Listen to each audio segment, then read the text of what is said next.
All right, we're back at it again. We are going to continue our deep dive through JP Morgan's Guide to Retirement. This time, we're going to start with one of the most basic but important assumptions in retirement planning, and that's longevity.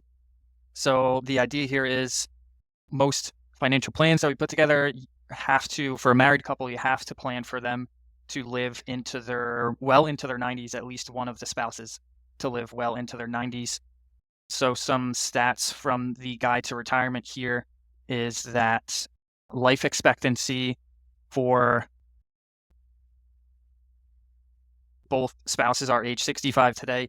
You have a 92% chance of at least one spouse living until age 85 if both are non-smokers. So if someone retires at 65 and they're living till one of them's living till 85, that's 20 years of retirement that we have to plan for. And I think that's one of the first things that we will discuss when putting together retirement plans is the importance of doing that and making sure there's a little margin for error in case one spouse lives longer than they intend to. So that's the first thing that will drill home to them. And then people have different opinions. I'm not going to live as long as my wife or vice versa because of X, Y, and Z, family history, beliefs, or whatever. So people drill into maybe they want to work for as long as they can. But the next thing that JP Morgan looked at was the expectations of workers versus retirees. So workers plan to retire at age 65 or older, but the actual experience is that 31% of actual retirees retire at age 65. So the median retirement age expected is 65, median retirement age actual, 62. Yeah. A couple years there. You might be, some unexpected things might come up, health concerns, maybe your company's changing and they're restructuring and something happens with you there. But what would we go over, or what should folks think about when to maybe account for not being able to work as long as they originally planned on?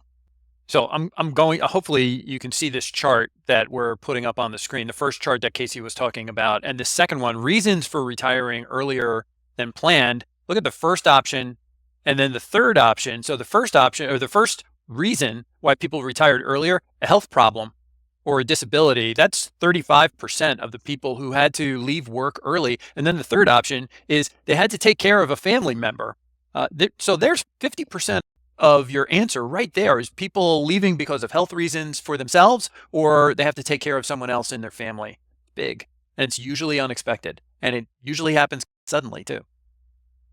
I think it's interesting that the two stats we just talked about are almost at odds with one another, because one is that people think they will work longer than they actually end up doing. And then the other is that people think they will die sooner than they end up doing. So maybe it's just that people have a hard time imagining something that's not happening right now. Because if they're working now, it's easy to say, like, this can continue indefinitely. I'm already doing it, so it's easy to imagine. But the version of them that's retired and potentially approaching 90 years old is like this, I don't know, like it's tough to believe because it's tough to picture in your mind. So I don't know. Those two seem to go head to head with one another. And I find that interesting. I don't know what the answer is, but it seems part of the human condition to assume both of those things, that you'll die sooner than statistics say you will, and that you'll work longer than statistics say you will. I don't know what that means, but yeah, I think one idea from in JP Morgan's piece was older workers or workers in their late 50s or early 60s could try and take out some sort of disability policy that would cover their income for a couple of years. Other than that, I think it's a lot of the same rules apply, where its expenses are going to drive a lot of the need. If you need to start pulling from your investment account sooner than you anticipated, that's obviously going to do some things to the back end of the plan. But if it's a health concern, then maybe the plan isn't making it until age 90. So pulling from the investments earlier than anticipated isn't really going to change the overall outcome of the plan.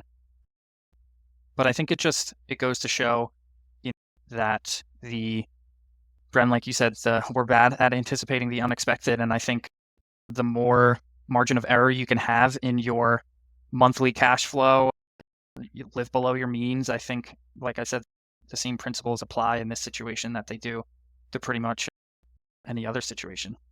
I think that I'm looking at this just using real dates and talking about different generations. I can only talk about mine. If you were born in the 50s or late 50s or in the 60s, just walk through this with me in the sense that, you got out of college and then you got married, started a family.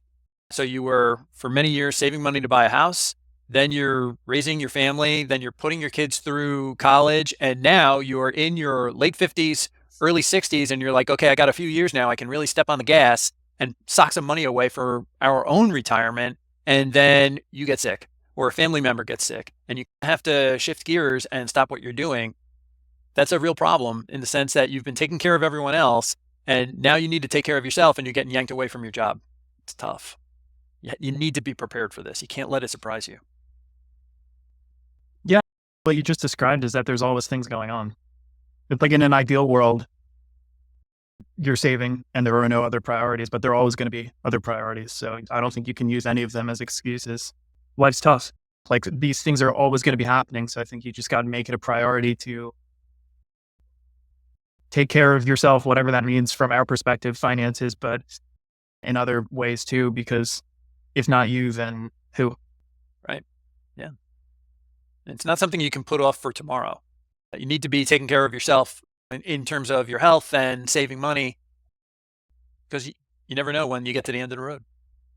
Yeah, I guess one other switch that could be flipped in this instance, if you are, I guess it would depend on how if you have a disability, if you're able to collect like Social Security disability benefits before age 62 is when you typically are able to start pulling your retirement benefits.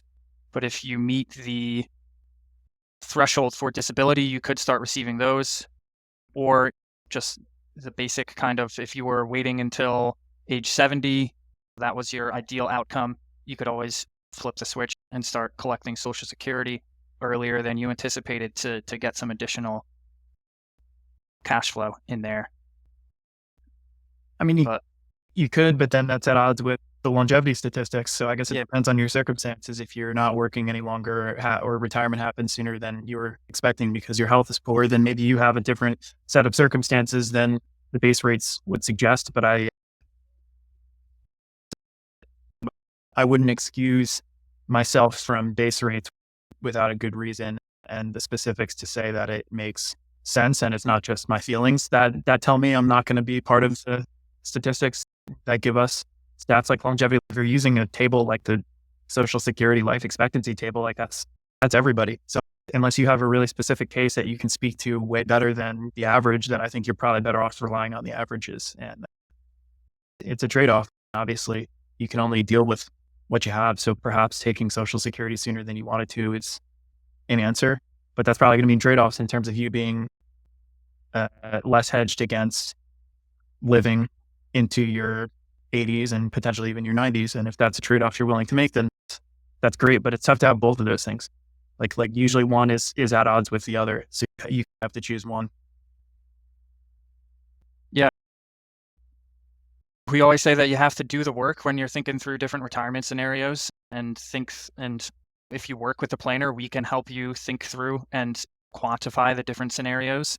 So I think the main point of this is to just be expected, or you should expect the unexpected, and maybe have a contingency set of plans in your back pocket. If you have a relationship with a planner, you can walk through that and be like, hey, what's a worst case scenario here? Just so you have that peace of mind if and when something does happen and you're forced to retire earlier than you anticipated.